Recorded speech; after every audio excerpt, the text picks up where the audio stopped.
This story is titled, My Mom Kicked Me Out of the House Because My Stepfather's Children Hated Me. But when they found out the house was mine, they started begging me to let them stay. Hey everyone, before we jump into today's video, big news. I've launched a new Reddit channel. This time, the background isn't Minecraft. It's Subway Surfers in a Christmas theme to match the season. Check it out, subscribe, and join the fun. Links in the description. See you there. Now, let's start the video. So, when my dad passed away, I was 15. It was the hardest thing I've ever gone through. He was my rock, my guide in life, and honestly, the glue that held everything together. The house, the family, the structure, everything felt like it was built around him. And then, just like that, he was gone. For a while, it was just silence and grief. The house still smelled like his aftershave, and his favorite chair by the fireplace stayed untouched. My mom wasn't exactly comforting during this time. She kept herself busy, and I thought maybe that was just her way of coping. But then, not even 6 months later, she drops a surprise. She's seeing someone. Enter Dan. The guy was a total mismatch for her. My dad was meticulous and thoughtful, the kind of man who kept receipts from a decade ago just in case he needed them. Dan, on the other hand, was loud, messy, and, let's be real, jobless.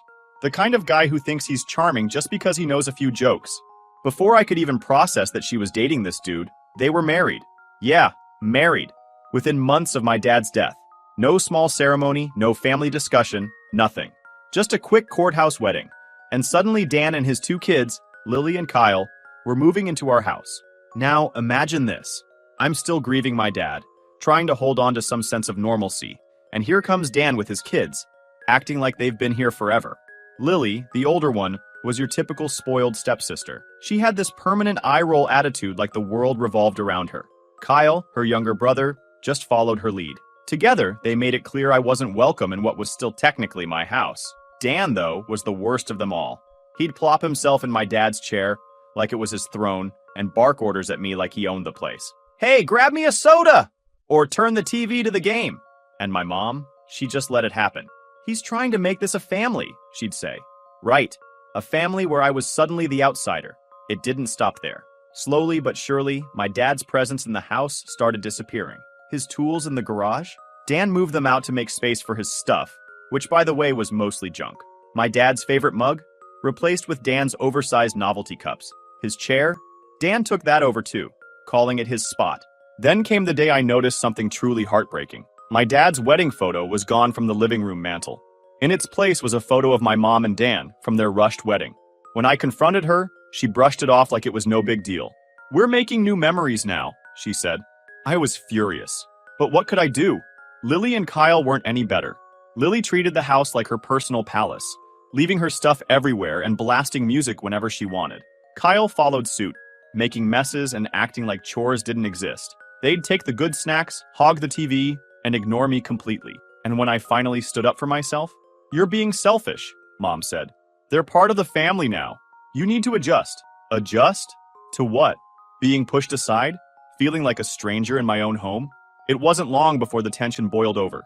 Lily and Kyle were having one of their usual loud movie nights in the living room, and I couldn't take it anymore. I asked them to turn it down so I could study, and Lily hit me with, "You can study in your room.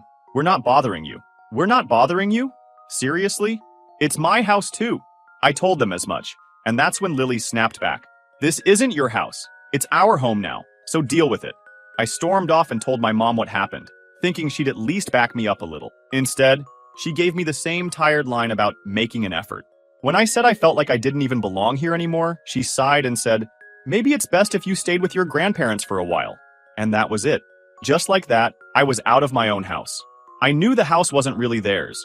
It was still legally mine, thanks to my dad's will. They didn't know it yet, but once I turned 21, everything would change. I just had to wait. Moving in with my grandparents was both a relief and a gut check. On the one hand, I didn't have to deal with Dan, Lily, or Kyle treating me like an unwanted guest in my own house. On the other, it stung, knowing that my mom had basically chosen them over me. My grandparents didn't ask too many questions when I showed up with my bags. They just hugged me, told me I was always welcome, and set me up in the spare room. My grandpa even joked, "Well, at least now someone will appreciate my stories." And honestly, that helped lighten the mood. For a while, I tried to convince myself that things would get better. Maybe my mom would wake up and realize what she'd done, or Dan would miraculously turn into a decent person. But the updates I got from her painted a very different picture. She'd call once a week, acting like everything was great. "Oh, Dan installed a new shelf in the garage today," she'd say. Or, "Lily made us all dinner last night. It was so sweet." Meanwhile, I knew Dan wasn't paying for anything. My mom was footing the bills, and Dan was just riding along. The worst was when she casually mentioned that Lily and Kyle were getting their own rooms. "We're turning your old room into Kyle's gaming space," she said, like it was nothing. My old room, the one I'd grown up in.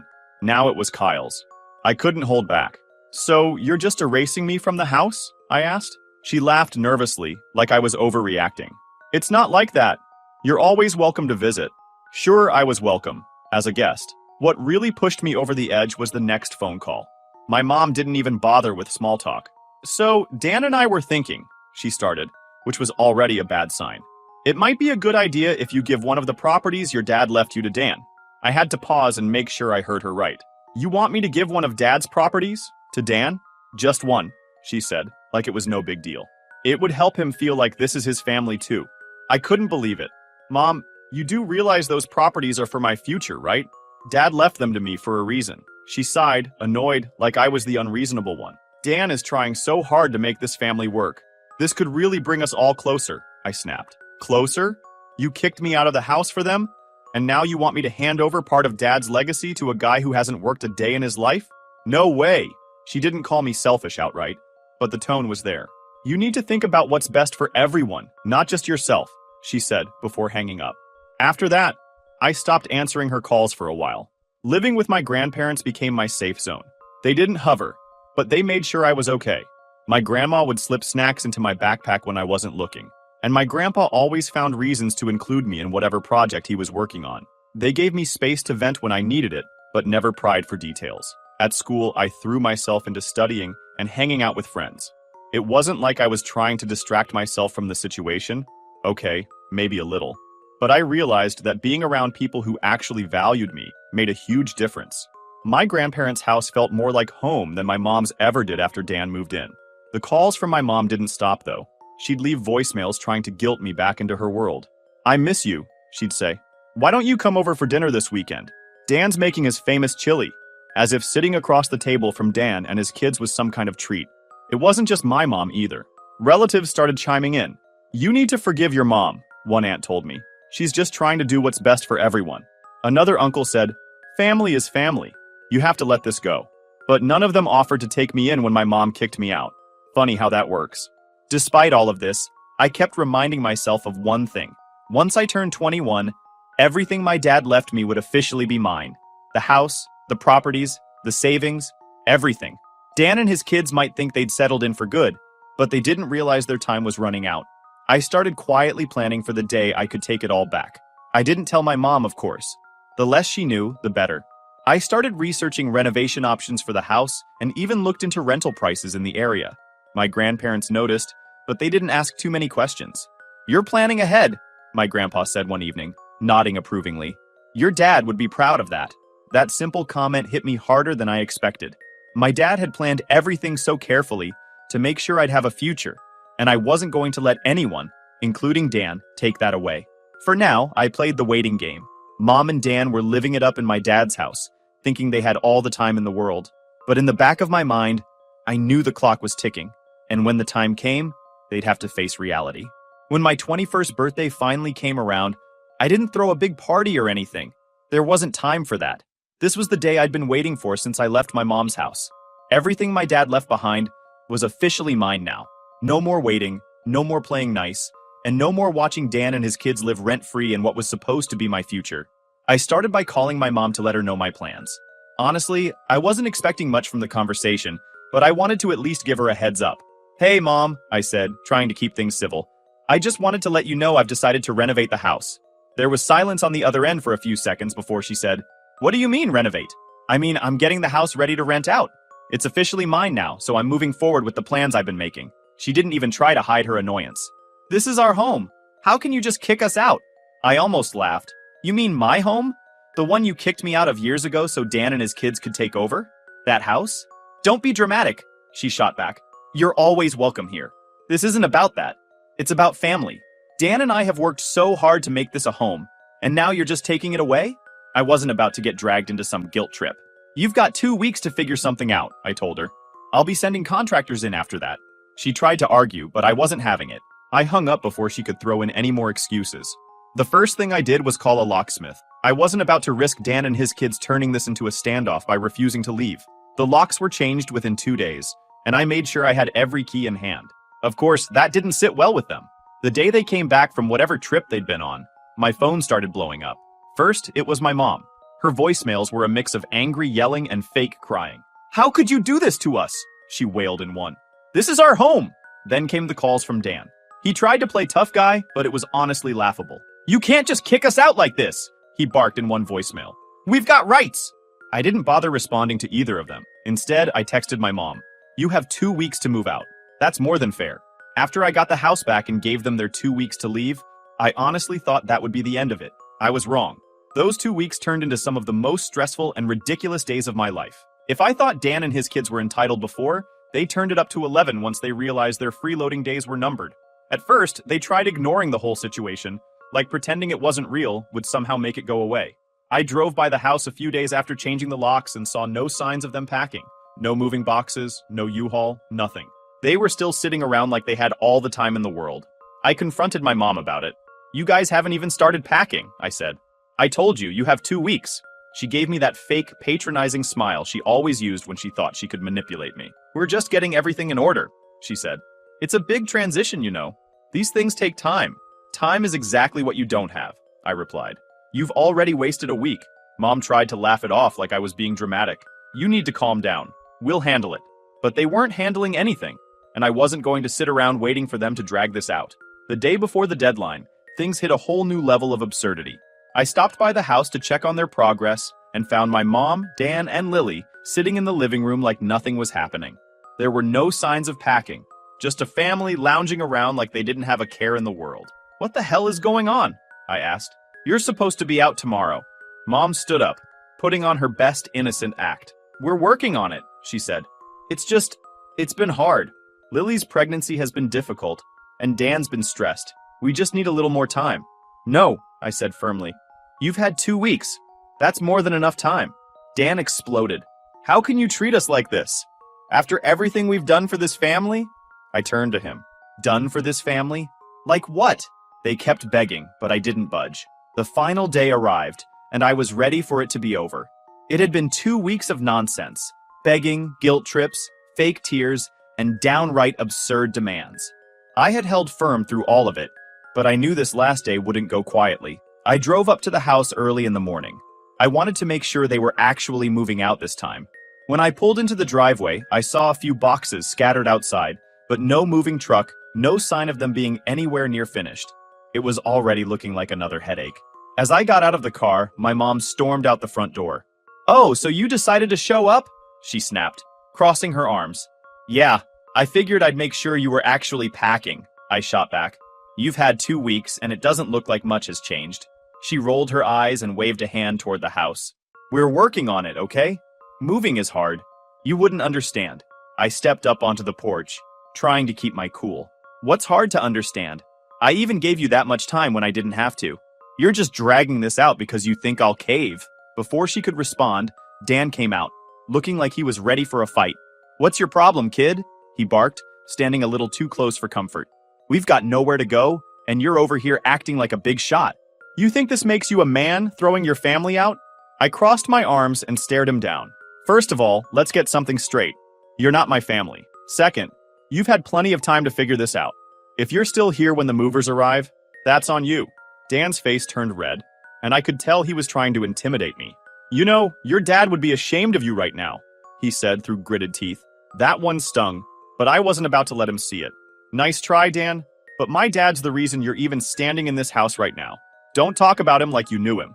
By this point, Lily came out, her arms crossed over her belly. "I can't believe you're doing this," she said, her voice trembling. "How can you be so heartless?" I sighed. "Lily, I've already told you, I'm sorry for your situation, but it's not my responsibility.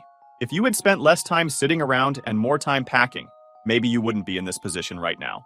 Mom stepped forward, clearly ready to play referee. "You're tearing this family apart," she shouted. "Is that what you want? To destroy everything your father built?" "That was it," I snapped. Destroy everything my father built? You mean the house he worked for? The house he left to me?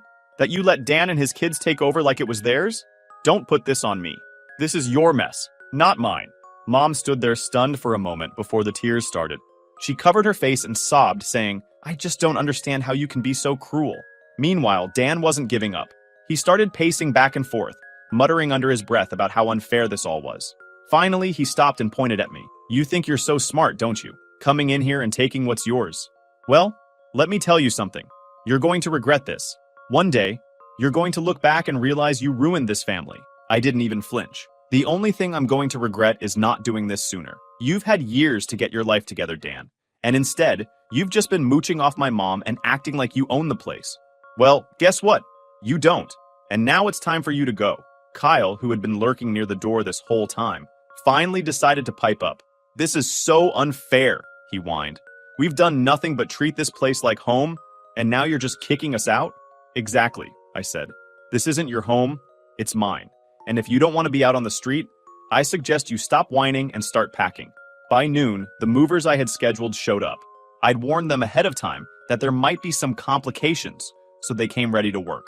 Mom tried one last desperate plea as they started moving boxes. Please, just give us one more week, she begged. Lily is stressed and Dan is looking for work. It's just a lot to handle right now. I shook my head. I've given you more time than you deserve. You've got the rest of today, and that's it. Dan was still grumbling in the background, but even he seemed to realize the fight was over. By the time the sun started setting, they were finally packed up. The truck was loaded, and they were standing on the porch, looking defeated. Mom turned to me, her eyes red and puffy. You've really changed, you know that? She said. I don't even recognize you anymore. I stared back at her, unfazed. I've changed because I had to, Mom. You made your choice. Now I'm making mine. Dan muttered something under his breath, but I didn't bother responding. Lily climbed into the truck, still clutching her belly like it was some kind of shield. Kyle followed, looking more annoyed than anything else. Finally, Mom stepped down from the porch, wiping her eyes. I hope you're happy, she said. You've gotten everything you wanted. I didn't respond. I just watched as they drove off, leaving behind the house that was finally mine again. When they were gone, I stood in the empty living room, taking it all in. It felt strange, standing there alone after everything that had happened, but it also felt right. This was my dad's house, and now it was back where it belonged. I knew there was still work to be done.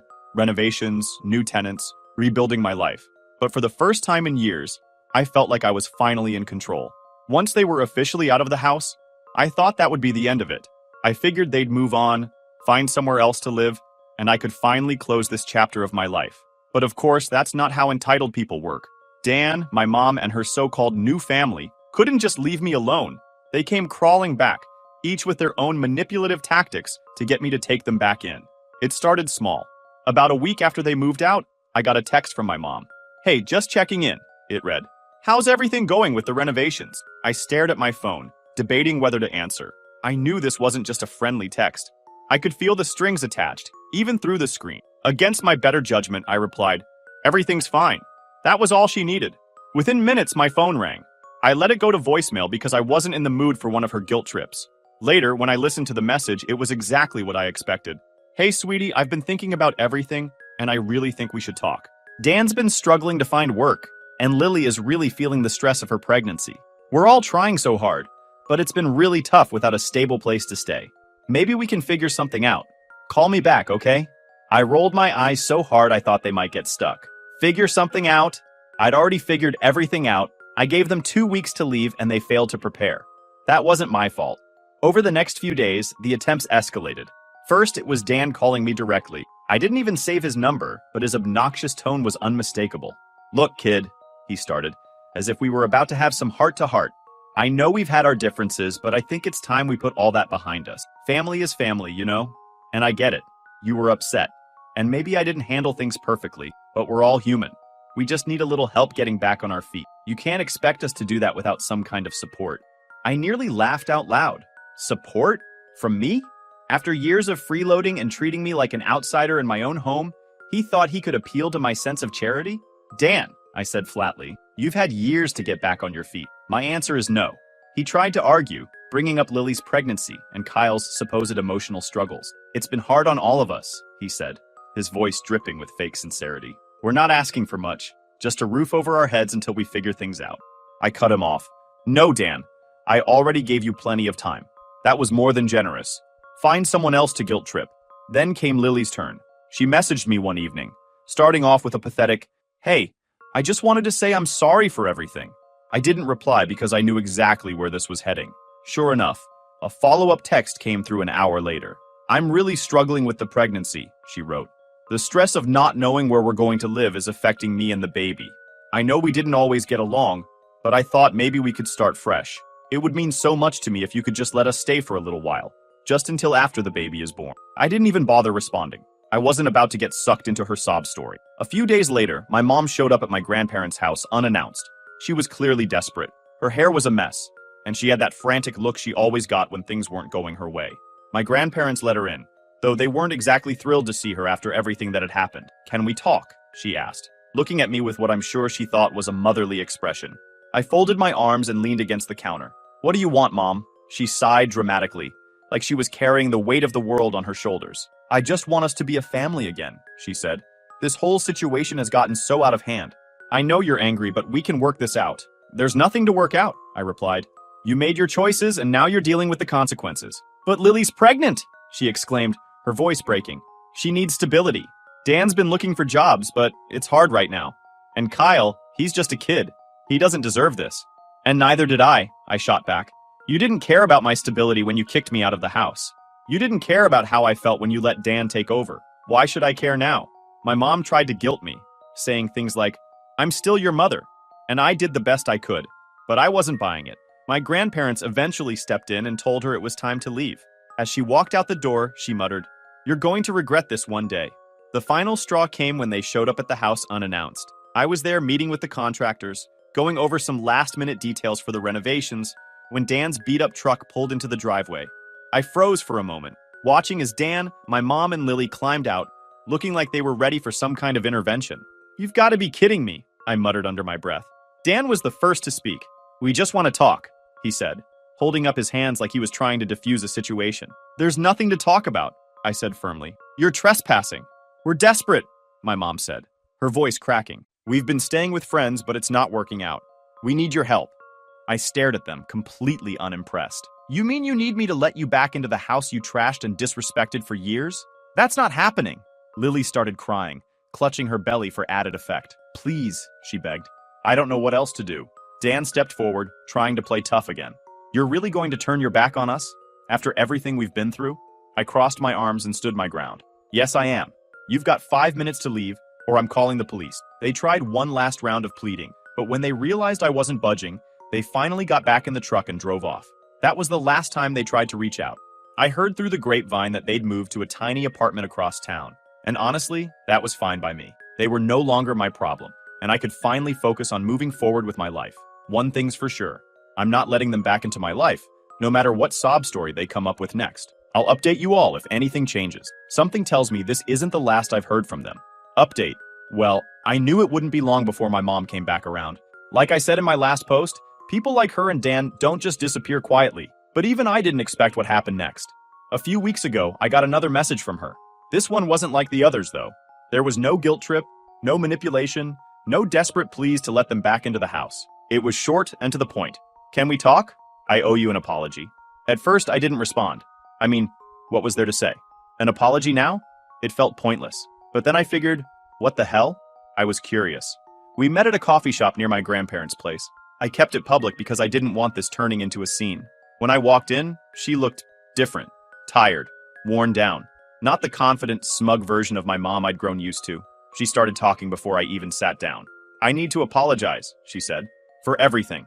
I didn't say anything, just nodded for her to keep going. She took a deep breath and continued.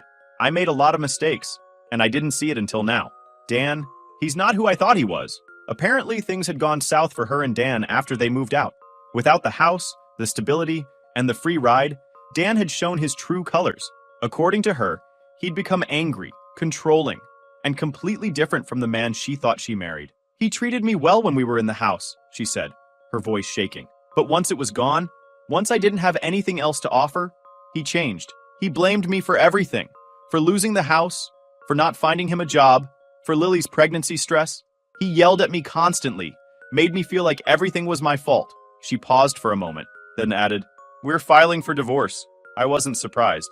I mean, Dan was always a leech. The only reason he was ever nice to her was because he was benefiting from the situation. Once that was gone, so was his facade. After spilling all of that, she looked at me, her eyes full of tears. I should have seen it sooner. I should have listened to you. But I was so caught up in trying to build this new life that I didn't realize what I was giving up. I lost you, and I don't blame you for hating me. I leaned back in my chair, letting her words sink in. I could see the regret on her face, and honestly, part of me wanted to feel sorry for her. But the other part, the part that remembered being pushed out of my own home, wasn't ready to forgive so easily. "I don't hate you," I said finally. "But you made your choices, Mom. You chose Dan and his kids over me. You let them treat me like I didn't matter. And now, years later, you're coming to me because things didn't work out with him. Do you really expect me to just forget everything that happened?" She started crying, which only made me more uncomfortable. "I'm not asking you to forget," she said. I want a chance to make things right. I know I can't undo the past, but I want to fix our relationship." I thought about it for a long time. I could tell she was genuinely sorry, but an apology doesn't erase years of hurt. "I appreciate the apology," I said, "but I'm not ready to let you back into my life. You've burned too many bridges, and I'm still working on rebuilding my own future. I don't have the energy to deal with everything that comes with fixing this." She looked devastated, but she nodded. "I understand," she said softly. Before she left, she brought up the house. "I know you're renting it out now, but if you ever decide to live there again, just know I'd love to visit someday. Maybe things can be different." I shook my head. "The house isn't for us anymore, Mom. It's for me to build my future. That's what Dad left it for, and that's what I'm going to use it." She nodded again. Her shoulders slumped, and left without another word. Since then, I haven't heard much from her. She sends the occasional text, but I haven't responded. Honestly, I'm not sure if I will. I don't hate her, but I also don't trust her. The damage she did isn't something that can be undone with a few tears and an apology. As for the house, the renovations are officially done, and the tenants are moving in next week. It's beautiful now. A far cry from the chaotic mess it was when Dan and his family were there. Every time I walk through it, I feel like I'm honoring my dad's legacy in the best way possible. If my mom is genuinely working on herself, good for her. But I've learned to protect my peace and prioritize my future. Letting her back into my life, into my house, isn't part of that plan. I guess the lesson here is that some apologies come too late. You can forgive someone without giving them the power to hurt you, and that's exactly what I'm doing. Moving forward, one step at a time, and leaving the past where it belongs. Thanks for sticking with me through all of this, Reddit. Maybe someday there will be more to share, but for now, this feels like closure.